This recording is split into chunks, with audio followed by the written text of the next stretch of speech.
बल्दिया जनूबी के हदूद धोबी घाट में कश्ती वाला मस्जिद के अतराफ कूड़े करकट के अंबार के बायस खवातीन एहतजाज पर मजबूर हो गई। उन्होंने कहा कि अल्लाह का वास्ता देते हैं कि अल्लाह के घर की ही इज्जत रख लो और सॉलिड वेस्ट मैनेजमेंट बोर्ड कूड़ा करकट को फौरी तौर पर यहाँ से उठाए। वो मजीद क्या कह रही हैं, सुनिए इन्हीं की ज़बानी। बच्चे बीमार, हमारे मस्जिदें वीरान हो गई है।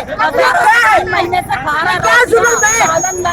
कोई सुनने वाला है या नहीं है? तनख्वाह हमारी इतनी है नहीं है जो हम कर सकें।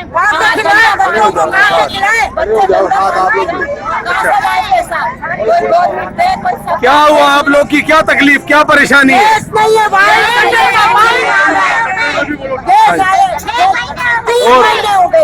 और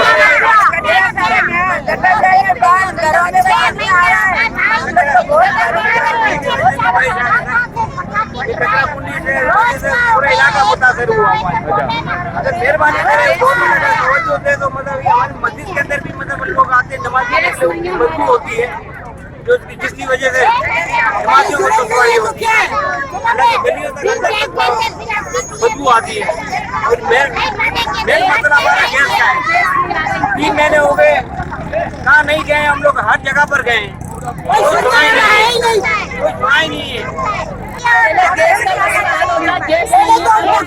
ये आप लोग का मुतालबा हुकूमत सिंध से आप लोग के ये मुतालबात है कि आपके घरों में जो गैस नहीं आ रही, ये बिजलियों के, ये गैसों के बिल लगातार ये लोग भरते हैं और ये बिल्कुल गैस इनके घर पे नहीं आ रही। इनके चूल्हे सारे ठंडे हुए पड़ी हैं।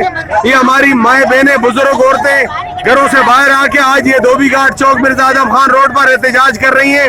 मैं वजीर आला सिंध जनाब मुराद अली शाह से दरख्वास्त करूंगा कि ये हमारी बहन बेटियां जो सड़कों पे आज आई हुई हैं, इनकी आवाज सुनी जाए, इस इलाके वालों पे रहम किया जाए। यहाँ पर जो गैस नहीं आ रही, गैस की लोड शेडिंग है, इस गैस की लोड शेडिंग को खत्म किया जाए। एक तो कारोबार नहीं है, फिर ऊपर से गैस नहीं है। ये गरीब गुरबा लोग कहाँ से अपने रोटी पकाएंगे, कहाँ से 2 वक्त का खाना बच्चों के लिए अपने लिए पालेंगे। Sindh solid waste management board अरबों रुपए लेने के बावजूद भी 4 साल गुजर जाने के बावजूद अपनी कारकर्दगी से लोगों को मुतमईन नहीं कर सका। ये वही आवाज़ें हैं। अजीज आरिफ, KBS बल्दिया न्यूज़ कराची। ऐसी ही खूबसूरत वीडियोस फ्यूचर में हासिल करने के लिए रेड बटन पर क्लिक करके और बेल आइकॉन को प्रेस करके हम सबके सब्सक्राइबर बनना मत भूलिए।